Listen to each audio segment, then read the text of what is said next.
Hi everybody, Christopher Nejman. Well, I hope you're getting your Christmas gifts, holiday gifts, Hanukkah gifts, all your religious gifts, all your birthday gifts, everything, fall gifts ready. I've been starting the embroidery, doing towels for holiday gifts this year. I want to bring something to your attention, which is something we always seem to overlook. You know, I have a lot of thread. I collect thread throughout the years. And every time I go to the store and they got a sale on thread and I like it, I always end up buying it, you know. So what I want to show you is, you know, I love these Laurel Birch designs, first of all. Laurel Birch, she was an artist. She's passed away, but her work was just so colorful.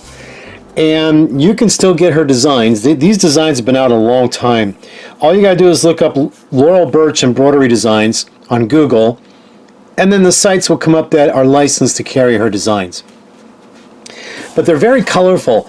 And when you're trying to do a lot of gifts for Christmas, it can be time consuming to keep changing a lot of thread. You know what I'm saying? So I always go into my software on my computer and I edit down the color choice changes. And then another thing that I do is when I was doing that, I said, oh, wait a minute, I got an idea. What did I invest in years ago? What did I invest in years ago? Look at, what is this? Variegated thread. Variegated embroidery thread, right? Oh my gosh.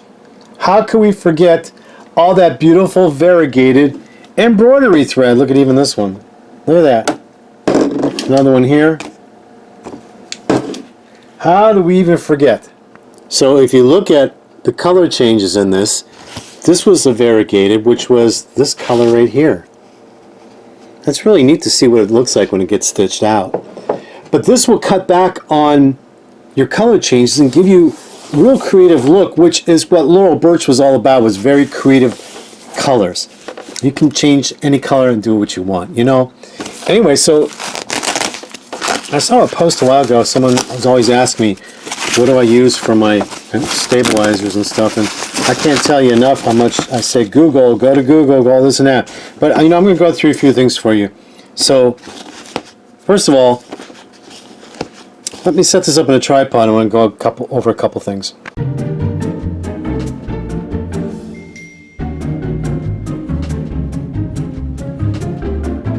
All right, so we're going to go backwards with the layers of what I use when I hoop my towels. First of all, the last layer that goes on the top is this water-soluble stabilizer. Now, for all you newbies that don't know what water-soluble stabilizer is, this is it. Kind of looks like plastic. What that does is it holds down the threads on top of the fibrous towel. This is good even when you're doing on bath towels, because it allows the thread to lay down. Without this, the fibers from the towel will just poke up. They'll keep poking up. Also, someone mentioned to me, they asked me if I had a stutter problem, because all my life I tend to stutter a little bit. Yes, I do. Yes, I do. I do have a little stutter problem. So, and I'm also dyslexic, in case you don't know. So everything that you see that I do, I was able to accomplish and get past my handicap of being dyslexic and having the stutter. So when I always tell you guys to Google and research and look this information up, do it, because it's the only way that you can have success in your life. Don't let nothing stop you. Okay? So when I see people making fun of other people who have a stutter problem, and we see that in politics today, what they're doing, it's just ignorant people. It's just ignorant people. So I want to tell you all that. So yes, you will hear me stutter sometimes. And you have to get through it. You just have to practice and get through it. And don't be afraid to move forward. So that's to all my friends out there. So whatever handicap you have, you can make it possible to work, okay?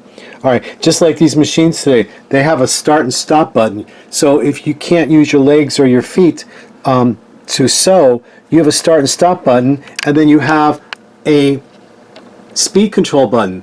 And these are put on even the most budget machines that Brother makes that you can even buy at Walmart. So there are a lot of things that help people today with handicap issues and everything. So the sky is the limit. It's just what you want, what you're capable of wanting to do. just what you want to do. All right, so now this is a magnetic hoop. Oh, and this water-soluble stabilizer is called Solvi from Sulky, and other brands make it too. So wherever you are, look for this, whatever brand you could find, and whoever carries what, use it. It works. It's great. And then don't waste this when it's done.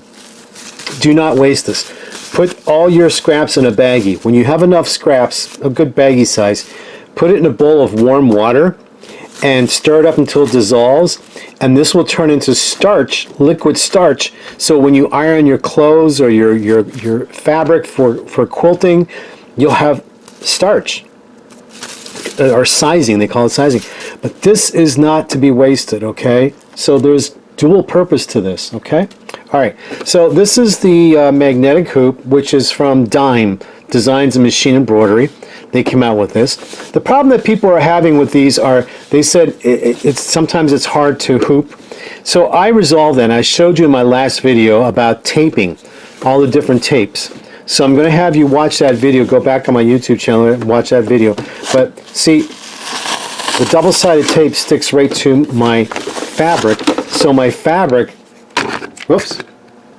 See, I have the double-sided tape. I have the double-sided tape. And you can watch my video, look at my channel for my double-sided tape video.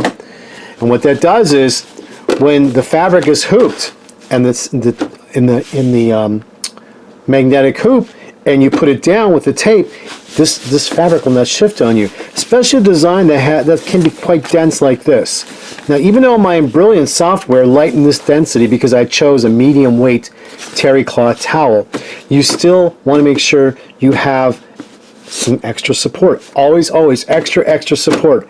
Everyone knows that when you get older, you need extra support, whether it's a brace for your knee, whether it's a tighter bra for your boobs, ladies, whether it's a stomach brace, you guys, for your back and to keep your gut in. You know, everyone needs some sort of support, and it's no different than embroidery. The more support you have for embroidery, the smoother it's going to look. You see that? You see how nice that is? Okay, speaking of smoother and support, let's look at the back of this, because somebody was asking me. So the back of this is fusible stabilizer. Fusible stabilizer. Now, what am I using for fusible stabilizer? I'm using Sulky Totally Stable, it's called. Sulky Totally Stable. Okay, can you see that? This is an iron-on. It's an iron-on, and I like to use 2 layers. I like to fuse on 2 layers on the back. Now, some people may say, oh, you don't need 2 layers, but I find when I use 2 layers, I have less puckering. Okay, and it's a tearaway, so it tears right away. Now, a rule of thumb in an embroidery for all you newbies that don't know, and for all you people that always ask me, what do I use, what do I use? I know a lot of you are newbies and you're still learning. Don't be afraid to Google search and look up this information on YouTube. Tons of videos on YouTube also on how to hoop a towel, how to do this. Look at places like Sulky. Go look at the Sulky videos. Tons of education. Sulky teaches you how to use their stabilizers in different designs. So there's all kinds of information out there for you all to look at, right? All right, because people say, how did you learn, Chris? Well, before YouTube, I had PBS on TV. So I'd watch PBS, and they had all these sewing shows on PBS. So I'd come home, I'd tape my sewing shows during the day when I was at work, because I worked for corporate back then. And then when I get home at night, I'd have my dinner, I'd play the tapes back, the VCR tapes, yes, VHS tapes, play it back and watch the shows from that day. And then I would log those tapes away. I had a whole library, oh my God. You know how big those VHS tapes are? I had all these VHS tapes of all these shows. And every so often, I'd go back and review them whenever I needed something. Then I transfer them to DVD, you know. That's how I learned. That's how I learned. Plus, I had books. So all you newbies today, you've got Google and you've got YouTube. You have a computer. How lucky are you today? Oh my God, you can learn in a fraction of the time that took me years to learn. Unlike Google and YouTube today, where you can enter and question and look up something instantly, I had to wait for a program to come on that might have featured that topic and say, "Oh, I gotta save that." You see what I mean? So people often give excuses today, and they're whining and complaining and moaning, and I'm like, are you people for real? Are you people for real? You got education beyond everything today. You know, there's so much education. Well, look at you watching me. You're watching me teach you how I do all this. Now, here's something I don't understand on this, is why it'll do a running stitch to go from one dot to the other. It might be a flaw in the digitizing design. I don't know, but it's just easy just to cut it out. It might be just like that. Okay? So anyway, this is how I hoop and how I stabilize my designs. And look at that. There's no puckering. There's no shifting. You know, the one thing I did notice in the embroidery on this design, though, I noticed when I had the embroidery up in my software, it looked like there was some space left open here at the bottom of this, but that's actually white. That's actually white thread that's stitched down there, but I don't know why it didn't stitch here on the design. You know, that's the way the designer made it. So anyway, this is how I hoop my towels for those who are asking. And I got this information originally by watching a sulky video on YouTube on how to stabilize and hoop towels for embroidery. So you see, and I have to give credit where credit is due. I didn't create this idea myself, although they only used one layer and they stuck it to a regular embroidery hoop that had sticky stabilizer in it. So if you don't have, let me grab one up here. If you don't have a magnetic hoop, you would hoop the sticky back stabilizer, then you score it and peel it away. Then you also stabilize. You only have to stabilize one layer then probably of the totally stable, and then you stick that on the hoop like that, and then you embroider. But since I had the magnetic hoop, that's how I did, and I do 2 layers of the stabilizer, plus the sulky solvay on top.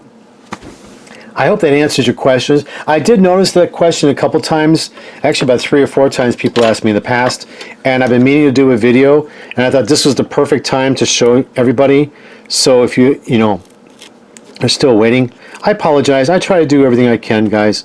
I try to do everything I can and get it all out there for you, because I am concerned about everyone having fun learning, and I want to share what was shared to me, because you got to remember, like I said, I got free education on PBS all those years, since 1990 all the way up to just a few years back. I think I stopped watching PBS when our beloved Nancy passed away. And that was the main reason why I always watched PBS, was to watch Nancy. And I still bought her DVDs. And way back before that, the VHS. So I have a big library. And then I watched other shows on PBS too back then.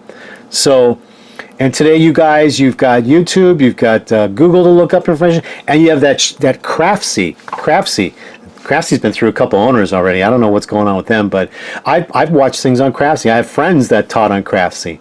So, yeah, so the education is limitless, guys. It's at your fingertips. All you have to do is be resourceful and want to do it, So anyway, that's it.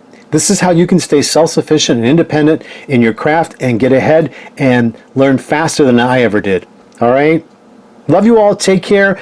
Take my advice and use it positively towards what you're doing, and you're going to find you'll have success a lot faster than the rest of us did, because we didn't have all this before you. All right? Thank you. Take care. Bye.